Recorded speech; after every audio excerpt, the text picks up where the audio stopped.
it takes an hour or a day for an investor to change their mind.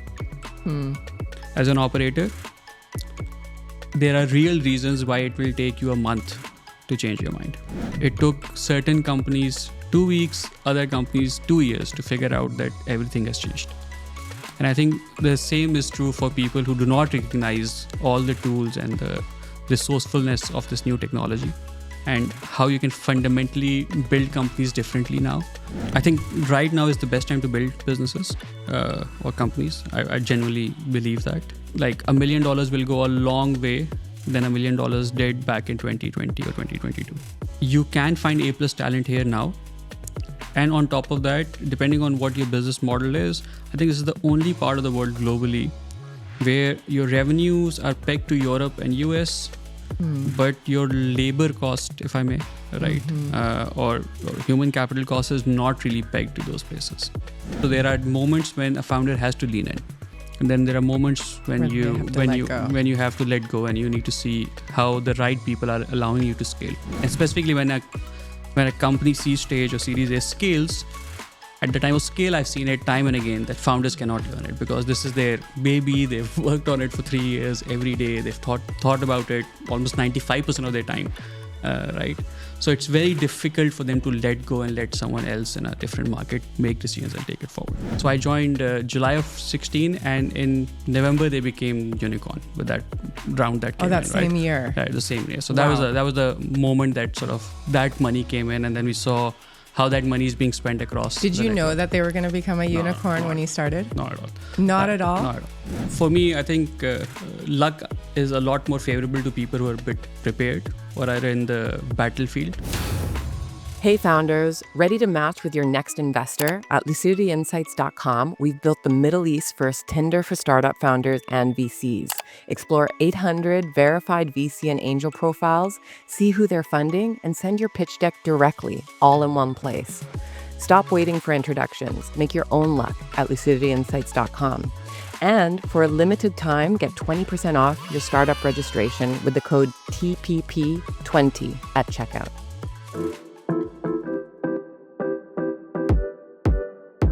Hi, welcome everybody to another episode of Lucidity Insights, The Perfect Pitch. I'm your host, Erika Welch, and I'm sitting down here today with another amazing investor from right here in the region, but specifically here in Abu Dhabi, called Shorooq. And Omer Zabit is their newest partner on the deck. Welcome. Thank you, Erika. Pleasure being here. It's really lovely to have you. I'm really excited, but first I want to congratulate you on your latest promotion. You've been with Shorooq for just over 3 years, I believe.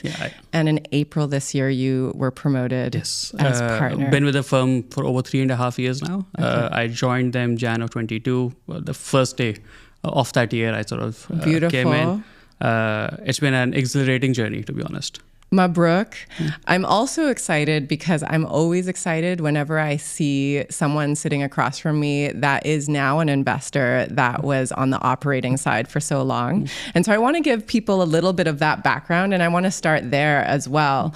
So Omer, you basically had 5 years at Careem. And for those people tuning in internationally that don't know what Careem is, Careem was bought out by Uber for $3.2 billion, I believe. That was 2019.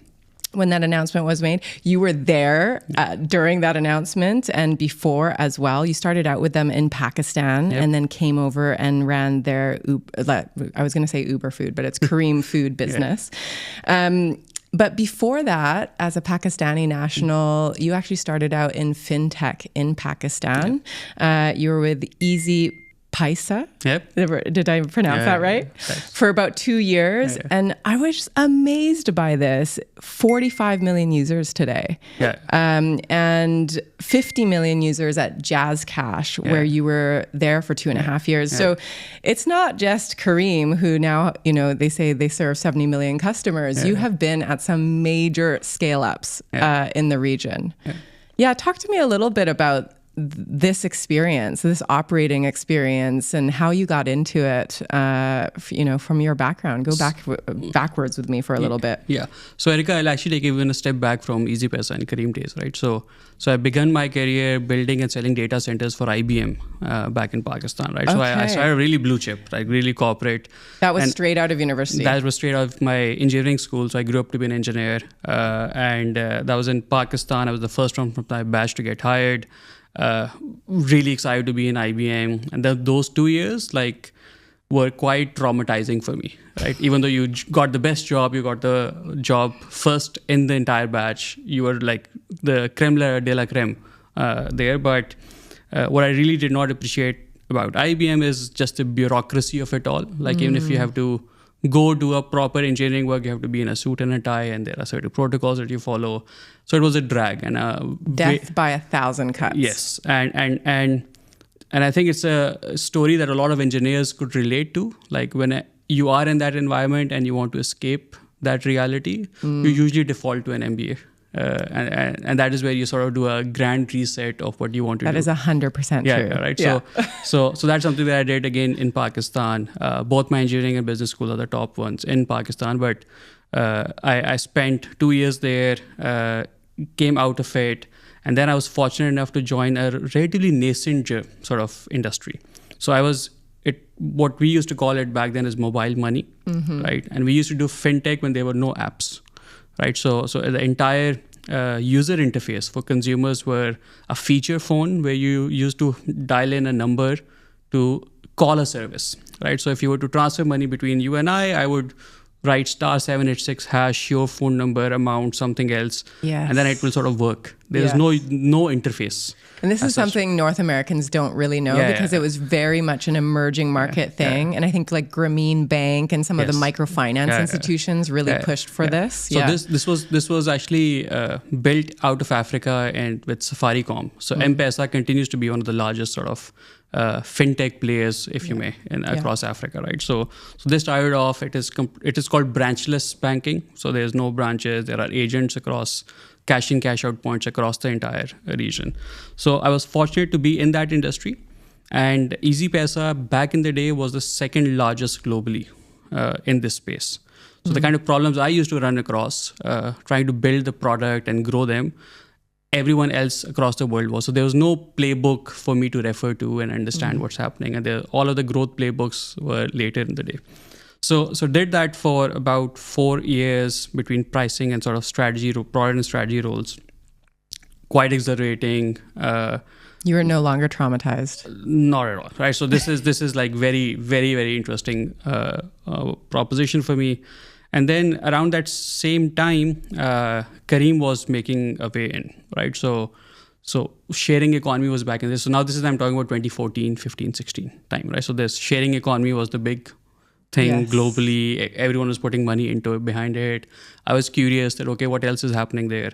And remind people, for those that were born before, I don't know, probably 2009 or something, what the sharing economy is all about. So it effectively is that I will offer you a service without really owning the underlying infrastructure, right? So it is there's an infrastructure that you built. It may be your car that sits idly for 80% of the time during the day.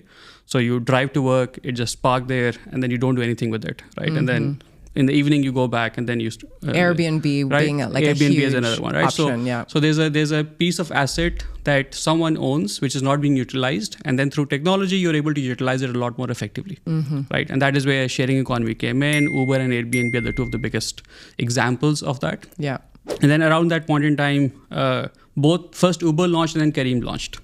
And then I knew a few friends who were there early on, and I made my way into the very founding team of Careem in Pakistan. So I was the fourth guy in the sort of region that I was managing. I was the only guy, and we had an office smaller than this, right? There were like 10 people crammed in. And from that onwards to the next 5-year journey at Careem, where I spent 2 years in Pakistan running their ride-hailing business, then got cherry-picked to come in and build and run their food delivery business across the region. That was like quite an interesting jump. So you effectively see a very scrappy company growing really fast And then back in the day, again, it was a zero interest rate period. So growth at all cost was the mandate. Like, for instance, I'm a guy who understands economics, like understands unit economics as well. For the first few years, no one really bothered to ask about revenue. Forget about bottom line. Right? So everything was, okay, growth, trips. So that was an interesting experience. And then halfway around, you're like, okay, talk about revenue. Then you'll talk about your GP, talk about your profitability of the country, of the portfolio. So that was an interesting entire spectrum that I saw. And super interesting because Careem obviously was the biggest in terms of funding that you were a part of. I think while you were there, they had raised $770 million or something to the tune of that effect. And what's interesting is when I compare Easy Paisa and Jazz Cash was basically bootstrap / sort of corporate VC where their parent company was financing them. And it was, maybe $10-20 million. We don't know for sure.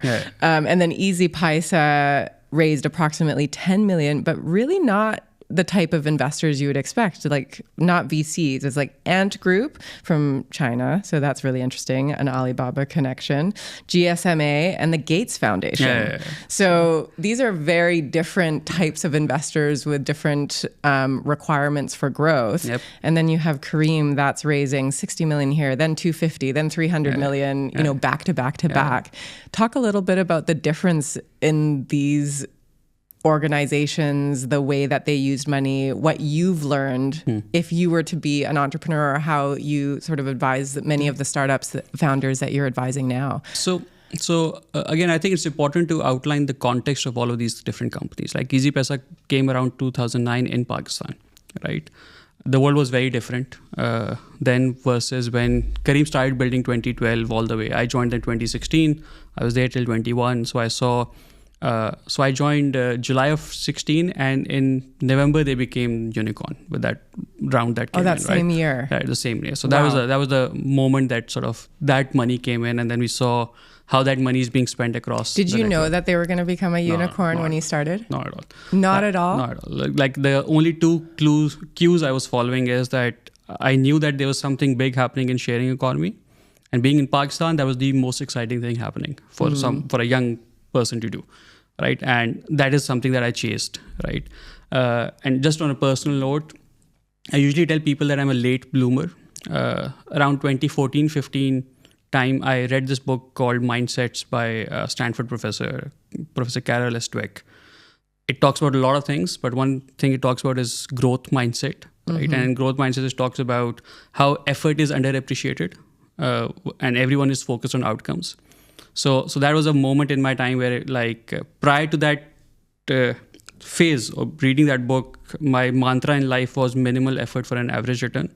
And then it switched to irrespective of the return, I'll put in the effort, right? And it's not like, again, I was able to get by quite favorably with my life leading up to that moment with the kind of effort I put in. But Careem was the moment where it was very clear for me that I'm putting in the 18 hours days. Like, this is the priority. Everything else is secondary.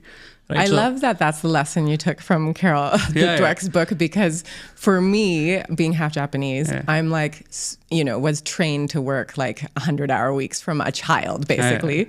And I just have that instinct in me. So my takeaway from, Carol Dweck's research on growth mindset or fixed mindset is not to get stuck in, sometimes I can get stuck in black and white thinking where I can just say, I'm not good at that. So I'm just going to focus on the things that I'm really good at. But the growth mindset, that helped me reframe that was, I'm not good at that yet. But if I want to be good at it, I can put in the hours. And then I think of Malcolm Gladwell's 10,000 hours to become an expert in anything. And then I go, okay, if you want to have the stamina and you want to do it and you've got the passion for it, then you can do it. But I love that, because I do now have a lot of friends who've gotten very far doing the minimal, and they constantly pitch this to me. And I just go, gosh, have I been doing it wrong all these years? But I think there's probably a happy medium where you go, work smart, but the effort actually counts. For me, I think luck is a lot more favorable to people who are a bit prepared. or are in the battlefield, I think luck also is a lot more favorable to them. So I think those are the few cues that I took in my life. And again, this is coming from a guy who's like 26-year-old or 27-year-old back in the day, right? So for me, that was the moment, and hence I never really overthought about Careem or the Careem's journey. Like, interesting. What I thought about was that, okay, what is the objective at hand? What can I do to the best of my ability to execute on that objective? And I executed on that, and that is something that is struck with me following those 5 years, right? And I remember fondly of my time, that half a decade I spent at Careem. The organization evolved, people changed, I changed and evolved as well. But what I took away from that entire experience is that, okay, there's so much that is not really in your control.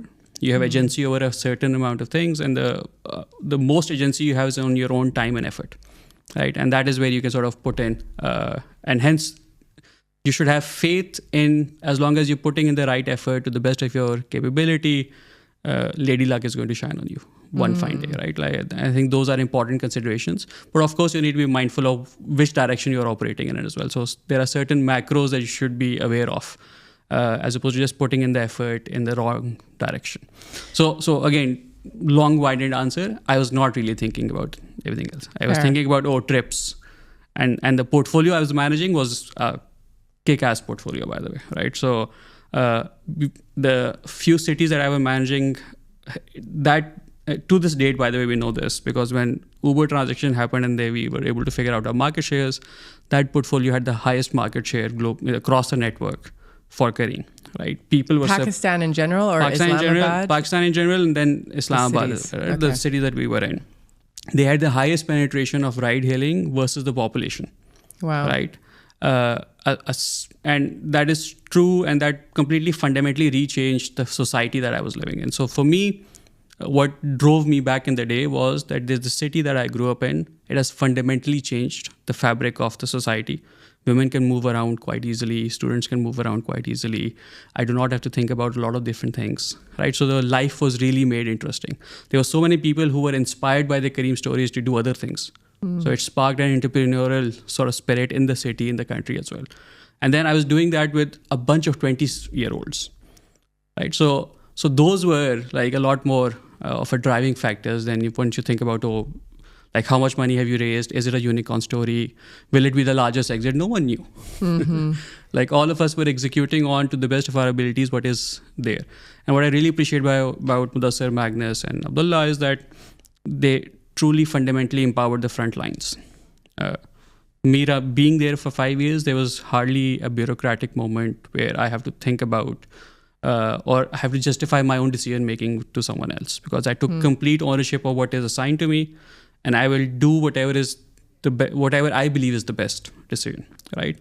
If it falls flat, there's learning to be had, and then you sort of pass it along to other people to not repeat the same mistake. But it is quite fast and agile that way. So that was an interesting bit. I know we'll get to how founders should build right now. So one of my I wouldn't say regrets, but observations is that all of my peers in Careem and the way that we did company building, and there were a bunch of them who've not worked at IBM or these different sort of structured places before. That was their first or second proper job, and they learned that this is the right way to build the business, which I do not think stood the test of time. And that's an important distinction to make. Like, it's important, like you'll hear, I'm sure you hear everyone talk about unit economics, fundamentals of the business right now. This was not the conversation back in the day. I see. Right? So you're saying even though Careem was such a success story, it was a success story for its time, and obviously it still is. And I'm sure, I'm quite certain they've made some massive changes in the last few years. But in that time, there was such a focus on growth without the fundamentals that you might say they kind of got lucky. Right place, right time, right idea. Again, luck shines on whoever it does. Like, there were other players who came in across the region as well.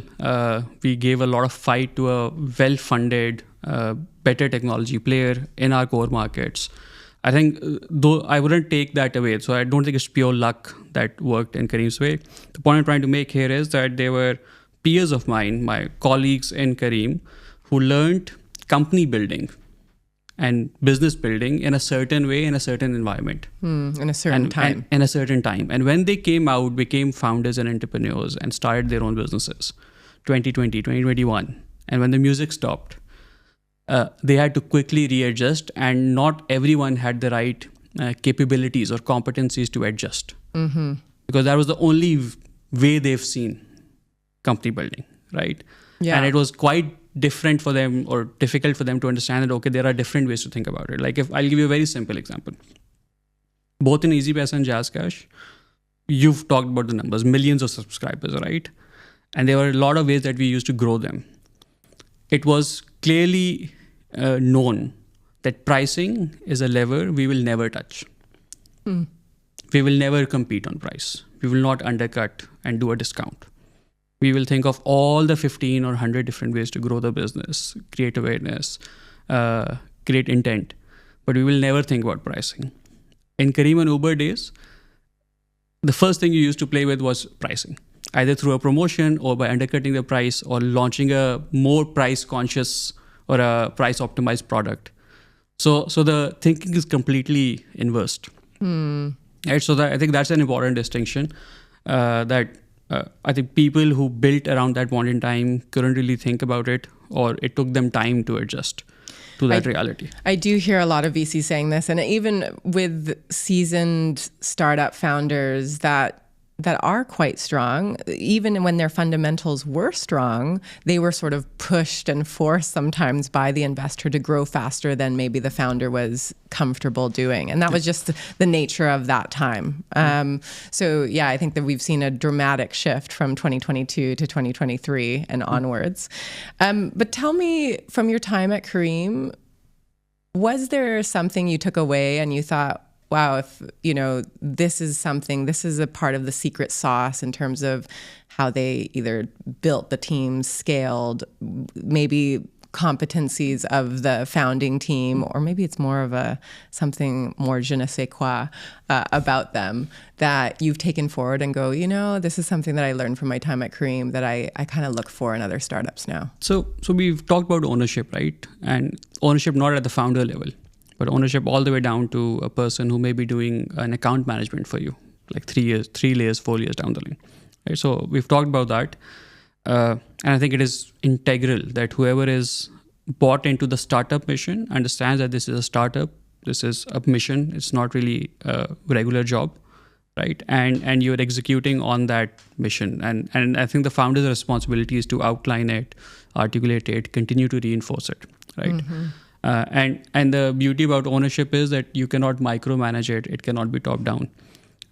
You can showcase it, right, as a founder, but you have to have the belief and the trust that people in the right places will continue to show ownership and do the right thing, which is easier said than done. Like seeing that time, and specifically when a company seed stage or Series A scales. At the time of scale, I've seen it time and again that founders cannot learn it because this is their baby. They've worked on it for 3 years every day. They've thought about it almost 95% of their time, right? So it's very difficult for them to let go and let someone else in a different market make decisions and take it forward. So that's just the one part. The other is just the speed of execution. Never once did I waste a day or an hour on a decision. Or I've seen people waste a day or an hour in a decision. Right? So they make a decision quickly and then they execute rather fast. And this may be public knowledge or not, but I think people should read this a bit more. But what I really appreciated about Careem, and I think it is a secret sauce, we used to use Slack internally, like thousands of people across different markets looking at Slack. And there used to be a channel called To The Moon. And in To The Moon, there were a few KPIs that came in every 15 minutes. It used to be 5 minutes. It got down to 15 minutes, then it got down to 30 minutes as we scaled. And you used to look at what are the trips of my city? How does it compare to the last hour, last day, last month? And what is the number of trips and a few of the metrics for all the other cities in the network? So you have this rhythm. Wow. Where you figure out that, 11 a.m., I know whether this is a good day or not. And I would know that what to roll out by 12, by noon, for the second half to be a good day or not. Right? And this is something that you would see. There's a competitive spirit. There's whatever else you would call it. Like there's a rhythm to it. And that rhythm is so the cadence of it is so beautiful that you can realize and act on it rather quickly. Even today, I see companies in our portfolio which wouldn't really know how last week went. Right, so that is something which is an important one to look into, right? So ownership is one, pace of execution and the feedback loop and how you continue to sort of act on it. Strong I think metrics. those are like very interesting bits there. And then again, culture, you cannot undermine it. It was a sort of culture where a supply manager who's a layer 3 sitting in Riyadh will challenge Mudassir if he were to come into Riyadh and talk about something. Like that supply manager would feel like Careem is like more of his than it is of Mudassir's.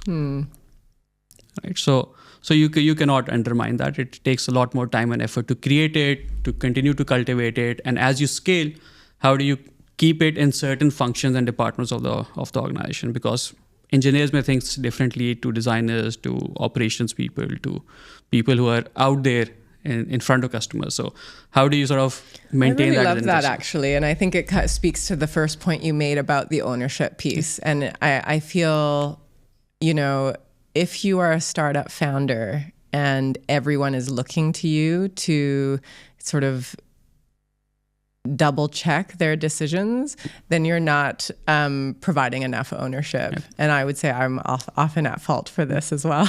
So as I'm listening to you, I'm really going, actually I need to double check myself of how much there's this difference between how much do you empower, but really how much ownership do you give away? And it is really tough, I think, especially in, as you said, in those early years where you're building and scaling and you've got the right team in place, but somehow, everyone comes back to the founder and just goes, hey, just wanted to double check on something.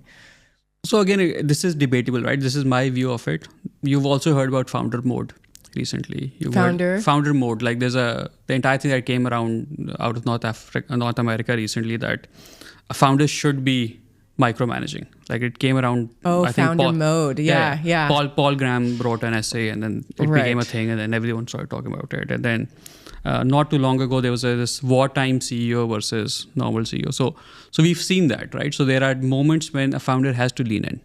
And then there are moments when you have to let go and you need to see how the right people are allowing you to scale. Right. So again, there's no right answer into it. Yeah. This is what I remember from my time at Careem, which was also now a long time ago. But I bet you, and I can only go off my gut experience, but lately this is something that's been very alive for me. And I think if you're a founder out there, you know if it's time to let go. Like your life is probably feeling less enjoyable because you're over managing things, and the signs are all there. So all it takes is a moment of silence and a little meditation to kind of go, am I that guy? Am I that founder? And you probably have a pretty keen sense on whether you are or not.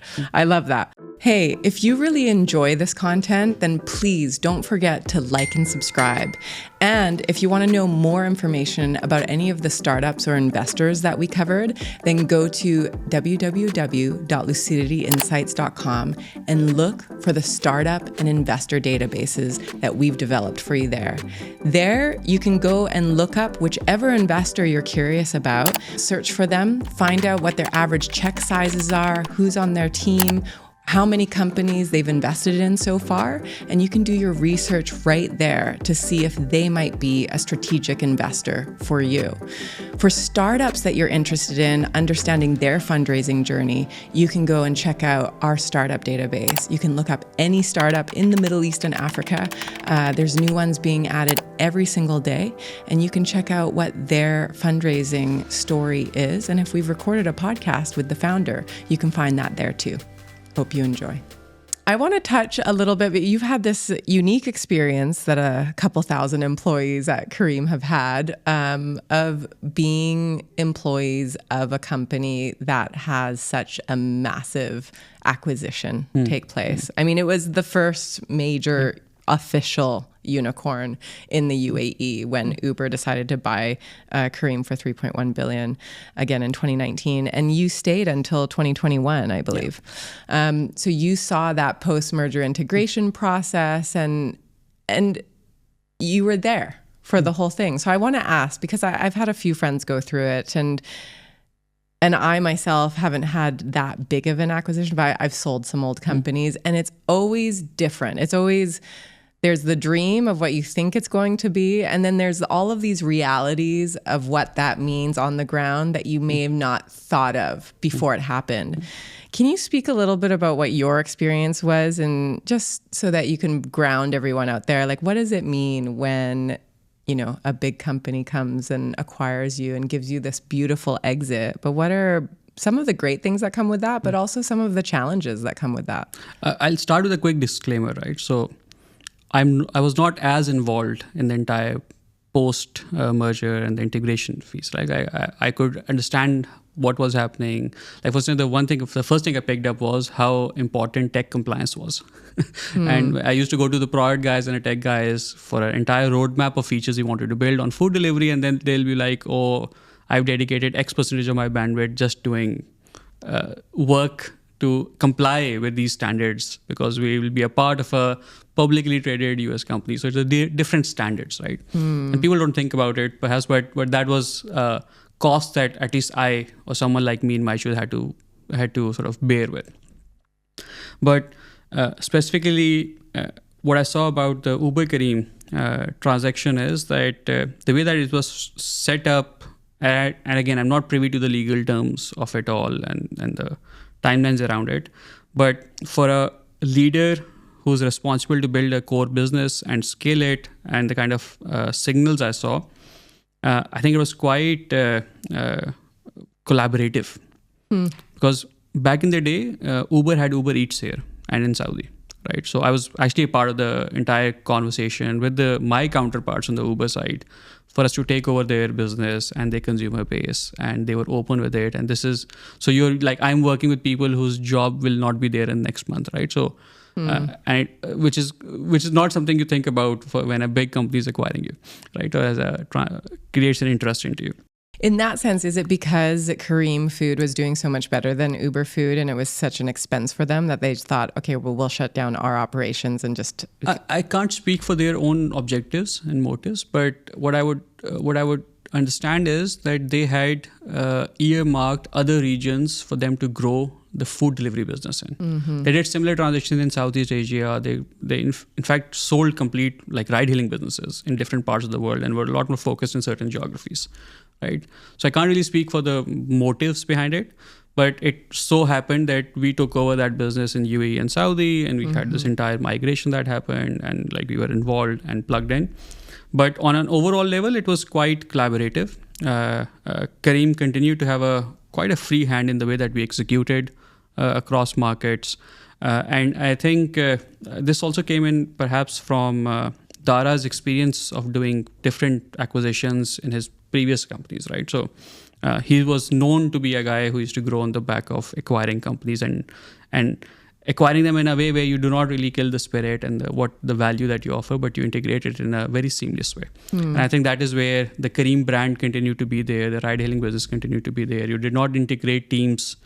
Like yesterday, I saw one of my colleagues now migrating from Careem to Uber, right? After so many years, like we're sitting in 2025, like 6 years after the first announcement and the integration, right? So they took their own time, making sure that everything was operating in the right way, and we focused on the right priorities, and we integrated in the right sort of timelines as well, which was again, I think, completely unique to Careem and Uber, and all the other stories I've heard are horrible. Yeah. All right. So I love that. I love that. I think it's very true. I think we need to bring back a bit of this slow down and do things sensibly approach. And I've been a part of some horrible takeovers where you need a couple years to understand how the business work, how the people are working within them, how the teams are working before you kind of just take it and try and swallow it, because I think a lot of the value gets washed up in that process. And I think the reason also we need to understand is that Careem at the time of that acquisition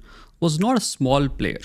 Right. Right? In certain markets, they were the leader, and in other markets, they were not, but they were not behind by a long margin. Yeah. You were like vicious contender against Uber. So from that perspective, even from a buyer's perspective, you do not want that value to erode. Yeah. You do not want that momentum to be affected. It is not really in your interest to do all of the transaction and all of the work to then effectively realize that, like this asset that I've acquired has been compromised. Right. So that's an important distinction. And the other side is, and again, I've been doing venture over 3.5 years. I run across founders almost like every few hours. The quality of the founding team and the leadership of Careem, it's also rare to see. Right? So there were people who came in from very rich backgrounds. They had already been part of very interesting conversations or moments in time, and they knew how to negotiate and handle and what to take care of. Yeah. Right. Which is also not, and this came in an environment where VC was not really like, I don't think the investors were where the value was back in the day. Right. Yeah. So I think that's also an important distinction to make. And we do have such similar quality of founders now, but like, are there more than 10 companies who have that? I don't think so. I don't think there's an 11th company which has the same stature of founders in our region, and that is growing with the passage of time. So that's also an important thing that is unique to Careem Uber transaction. So let's take a breath here. So we've talked all about your operating experience. You left in the summer of 2021. Yep. I noticed there was a nice 6-month sabbatical before you chose to do anything. I'm dying to ask you, what did you do? Did you know that you were going to probably want to make a move to the investor side? What was going through your head at the time? What advice do you have for all those people that are burnt out, finished at, massive roles, and they're kind of contemplating their next steps? It's not surprising, but often I do have these conversations with old colleagues and friends who spent like 5 years, 7 years, 8 years in a company like Careem, and I'm talking about other companies as well, who are in that mark in their life where they want to sort of take a break. And from my own experience, I've learned a lot. So one of the first advices I usually give them is, please slow down.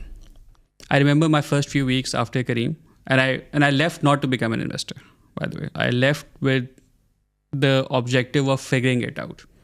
And I was in a time and place where I wanted to sort of take some time off, be with friends, be with family, spend some time with my daughter who was 1 year old back in the day. So for me, the first few weeks of leaving Careem, I was again overworked because I was just catching up with old friends, new friends in the US, people in Singapore, trying to sort of absorb everything. And then in those 2 to 3 weeks, I realized that, like, what am I doing? I need to just take a break. And I've seen it time and again with all of my friends who've made this, because there's this momentum that you have once you've been a part of something as fast-paced as Careem or other places, that it's just very difficult to slow down. And you carry that momentum, and the first few weeks, you feel like the top of the world, everything I can do. Like, there's just so much happening outside of whatever I was doing in life. And then you meet with all of these different people, and then you quickly decide on something which you eventually regret. So my first advice is just to slow down, right? Like, I love that. It is just rare for me to see a person who's been accomplished in certain part of their life not find something exciting in 6 months to 9 months. So as long as you have that comfort that there's no paycheck coming, every month is actually not great for you financially speaking, but as long as you have this comfort that I will find what is my next calling or next phase in 6 to 9 month times, I think everyone does that. Like, I cannot think of a single person out of these 40, 50 people that I know who have not found something which is they're excited about right now. But I know people freak out, but no one goes starving. Ever. Nothing happens. Nothing crazy like that has ever happened. People do find that. And I think the other thing, I'm a huge fan of sabbaticals as well. I was scared shitless the first time I took one in my late 20s. And I remember a client actually telling me, Erika, you will be more employable when you come back from that sabbatical and a year off than, if you just work yourself to death to the next job, or take the next role just because it's a good opportunity, but you're not sure. You do need to take that time To also wait for the right opportunity to come as well. I think a lot of people make that mistake of taking the next thing and this scarcity mindset. And I think there's real value to what you've said about taking it slow and being measured about your next steps. So, and around this point in time, again, I started off with a good trip. I think it was this time 4 years ago that I left Careem, right? So a bunch of our friends had organized a trip to Masai Mara. We just relaxed with the kids and everything. So that was like a good beginning of slowing down. The other part was that there was just so much that I had deprioritized or ignored of my life during those Careem days, which I had to prioritize again, which is as simple as getting a driving license. I didn't ever, my wife used to drive me around. I didn't have a driving license. I was not in good health. I didn't used to exercise. So I picked up yoga. I started working out.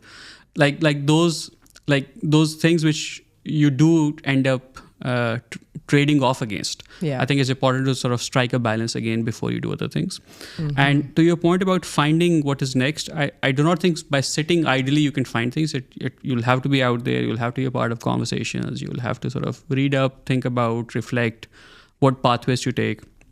And my pathway into investing was serendipitous completely, right? Like I had no ambition of becoming an investor. I had no plans. I did not even understand what it meant to that level of detail. And it was through my friends that I got introduced to a bunch of VCs. Some of my other colleagues also went into, like from Careem, went into becoming sort of in the VC space.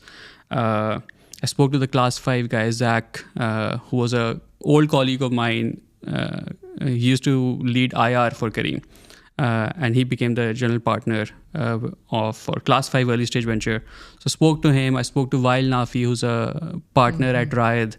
I spoke to a few other friends of mine who were exploring similar sort of transitions. I spoke to Ankur, who's the CFO of Careem before when the transition happened. Such a wise, deep guy. So I think you lean on other people's insight. You also reflect a bit more. And then through these introductions, I got to know Shane and then Mahmood and then the rest of the team. And Shorooq had already invested in a bunch of my friends' companies. Interesting. Right.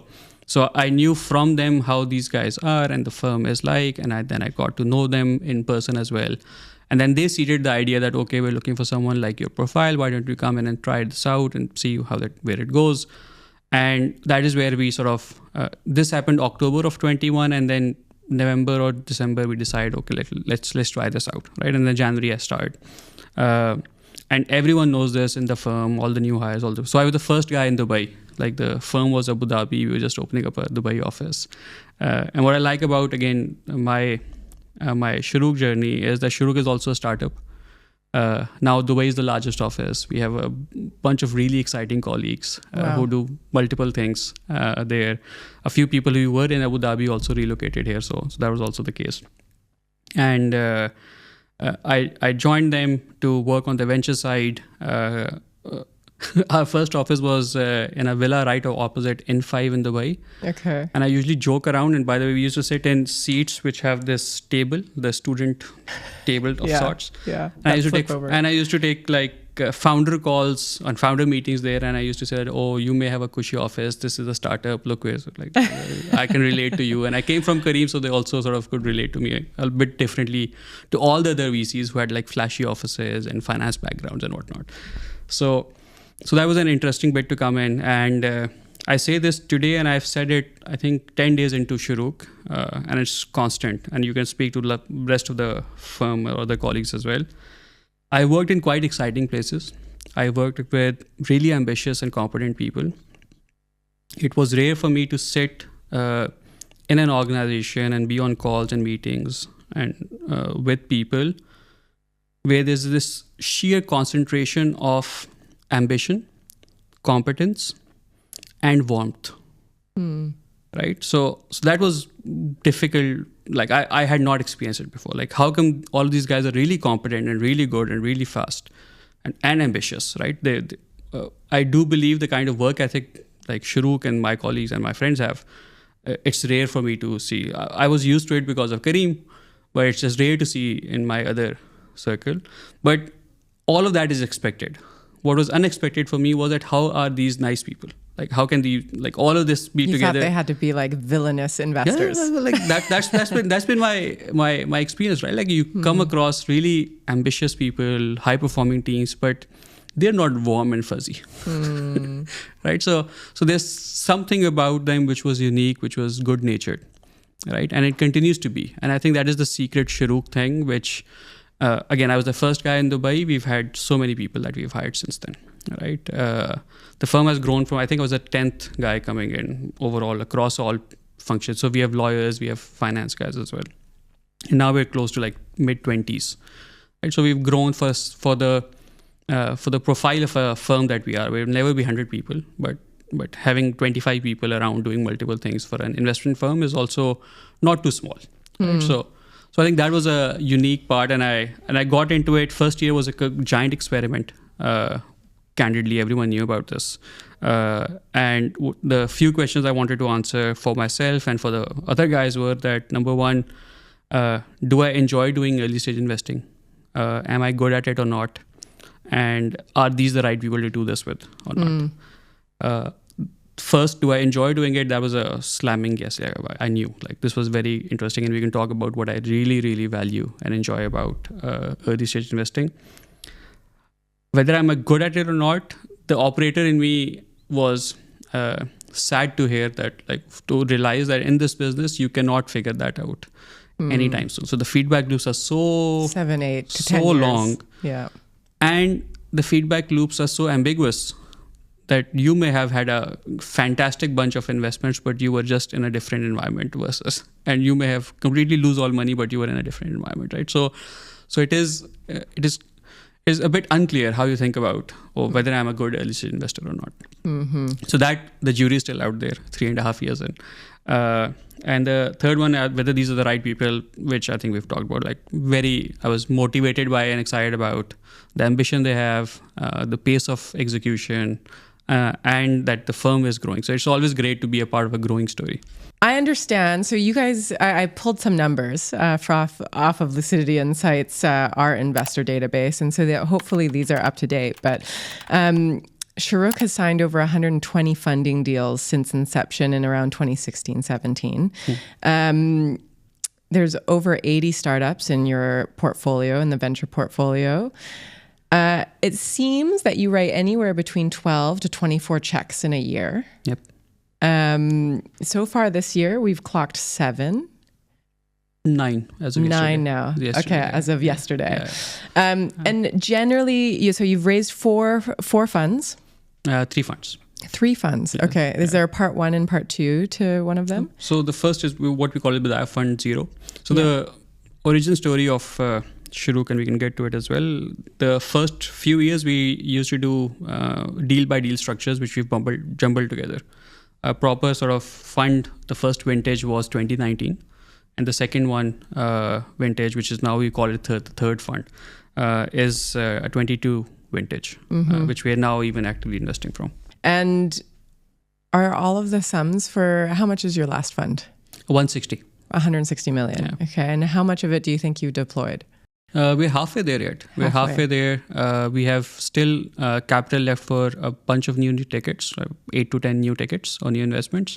And the rest is reserved for follow-ons. So that's fun that you actually started in 2022. You guys raised this in 2022. So this is really the vintage that, you will be able to assess yourself at the end, whenever that finish line is, which remains arbitrary. But I'm curious, I've heard, Shane and Mahmoud talk in the past, and there's, even though everyone is sector agnostic because everyone's quite opportunistic in this region, there does seem to be some sectors that are super hot in certain times. Gaming, I know, was one of them that you guys were really forward on a few years ago. What would you say, if you could say, are some of the sectors that are really heating up right now that you guys are really excited about? So let's first talk about the sector agnostic bit. I think it is imperative for most VCs operating in this region that they remain agnostic. Because again, the ecosystem is maturing, but it is still very nascent relatively to a lot of other places, right? What we realized, and this is a very personal call between all the few of us who are on the venture side and we invest, that we are a lot more excited about infrastructure plays, which tend to be B2B, which tend to be picks and shovels businesses. And these businesses do well as the entire sector or subsector does well, as opposed to taking a bet on one of the 5 things that could work in that sector. So hence, a good 80% of our portfolio is B2B infra. Can you give an example? Yeah, easily. Like, let's talk about Nemcard, which is in the Fintech infra space. All of the other clients are, Pemo is a portfolio company of ours, right? It is their client. All 4 or 5 competitors of Pemo are Nemcard's clients, right? So as long as that sector does well, Nemcard will do well. And similarly, they have other sectors that they address beyond fintech as well, right? So they're in the card payment and issuance business. So they build the rails around it. So anytime Pemo or their competitors or that sector does well, Nemcard will continue to do well. They've now developed similar infrastructure for other subsectors in financial services as well. The other is Lean. It's an open banking platform.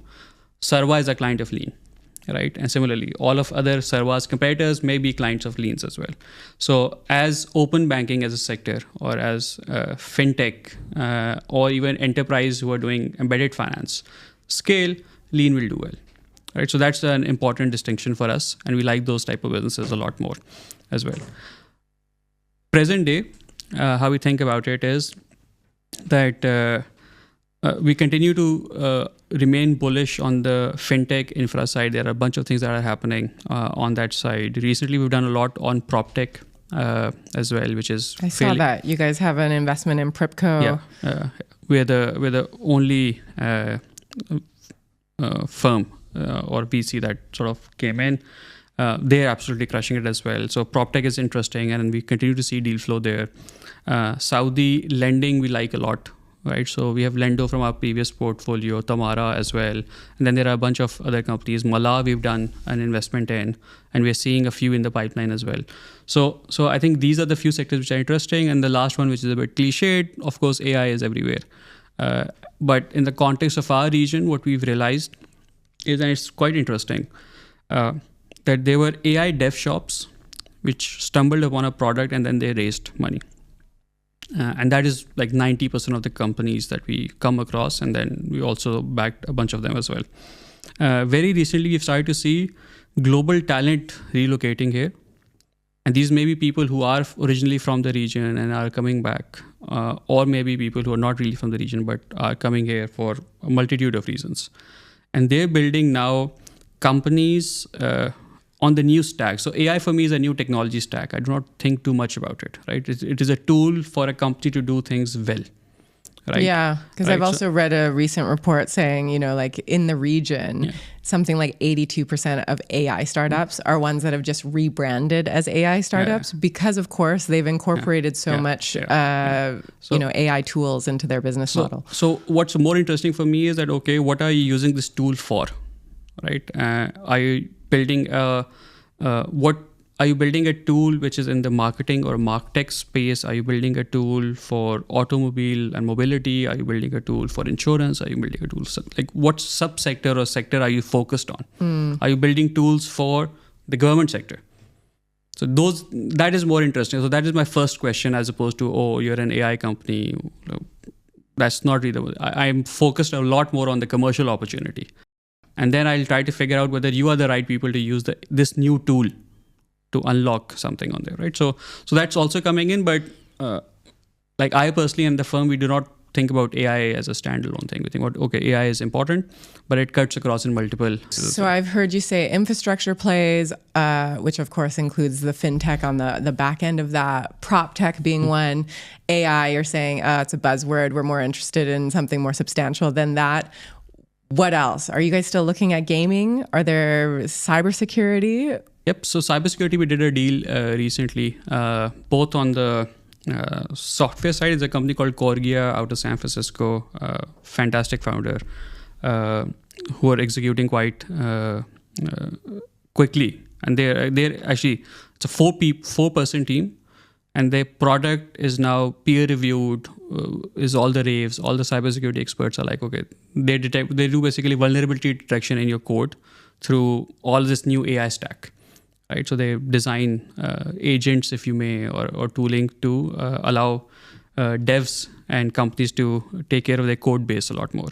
The other is a company called CQR, Secure, out of Saudi, that does not cybersecurity, but there's operational security for endpoints, which are like, these could be your wells in the oil and gas sector, or it could be a small factory floor or an assembly line. And it has both IoT sensors and software to develop that, right? So that's something that we've done a lot more on.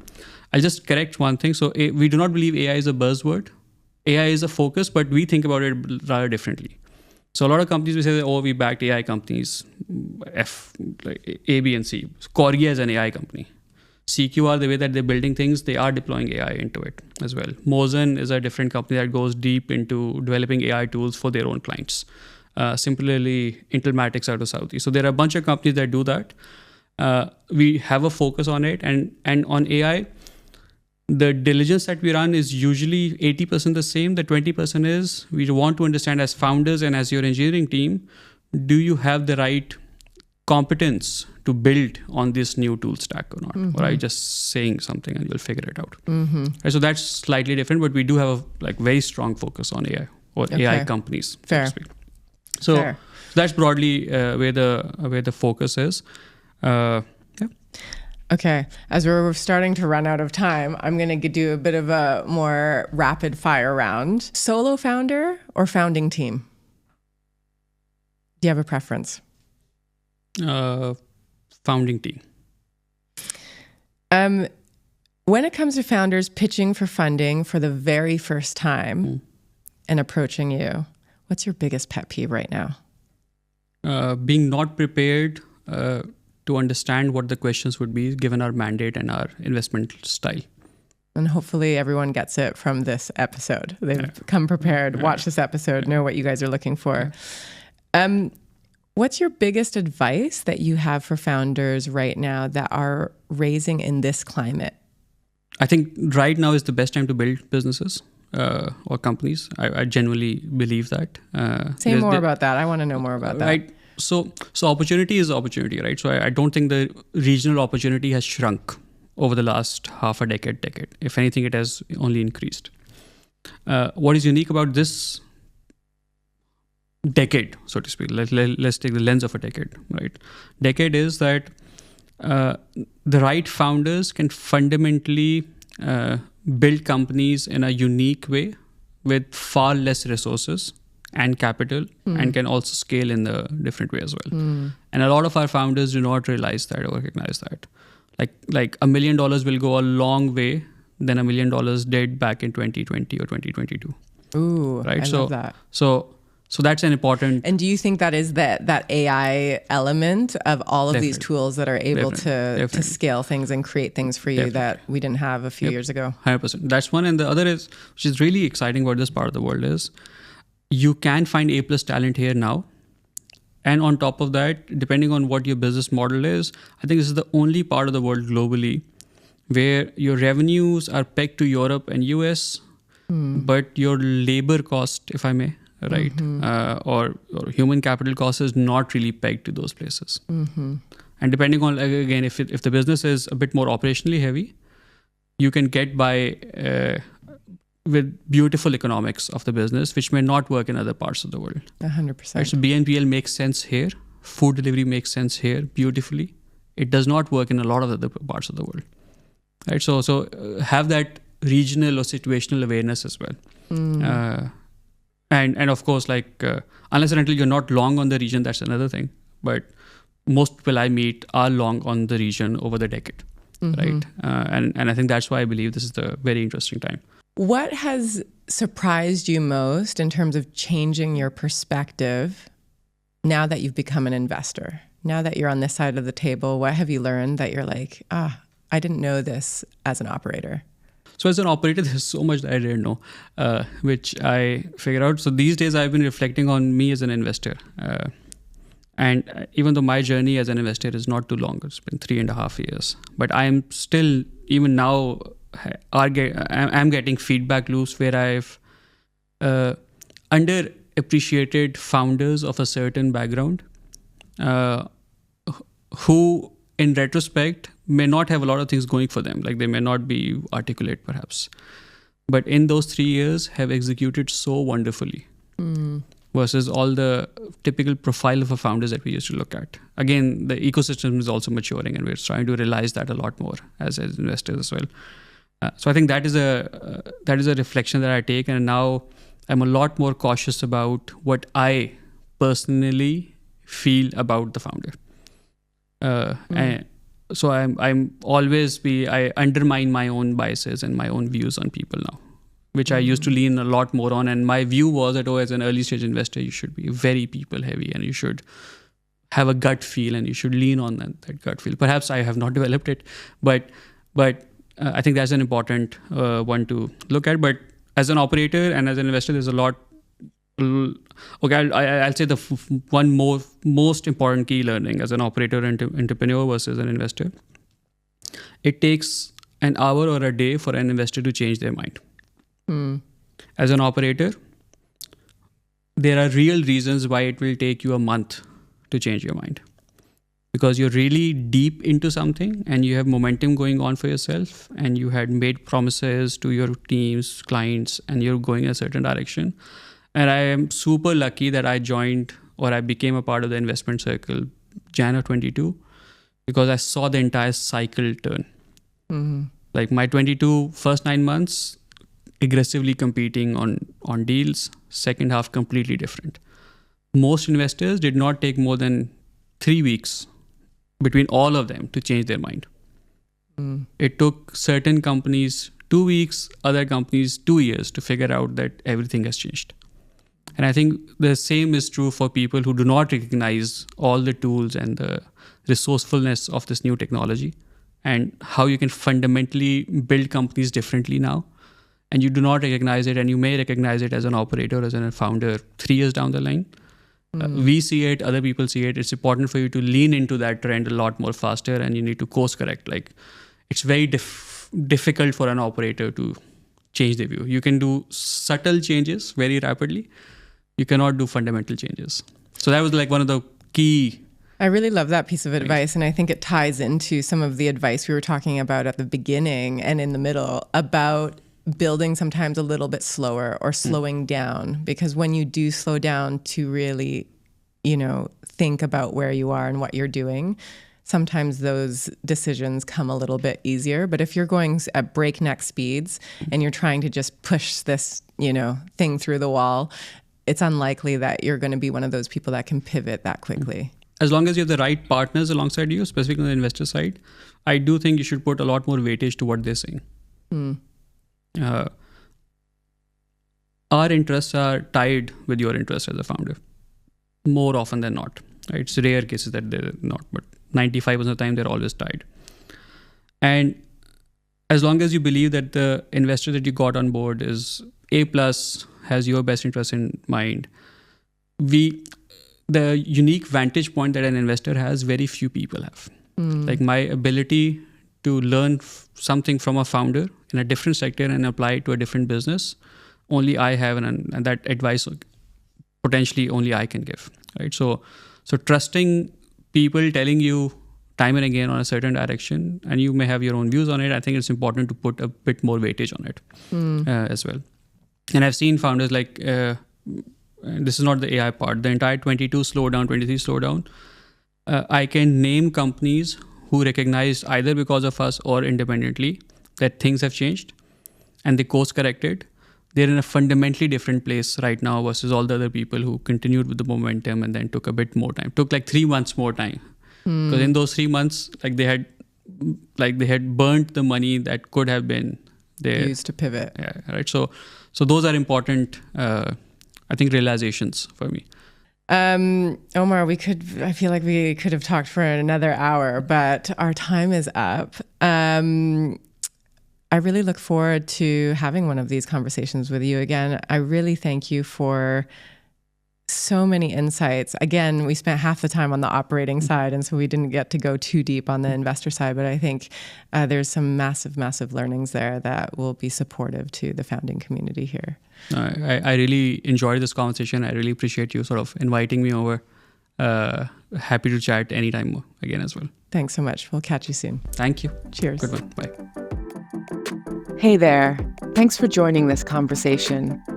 If you enjoyed that episode and you want to start researching potential investors for your startup's fundraising strategy, go to lucidityinsights.com and sign up now to the startup registration package by clicking the plans button on the top right corner.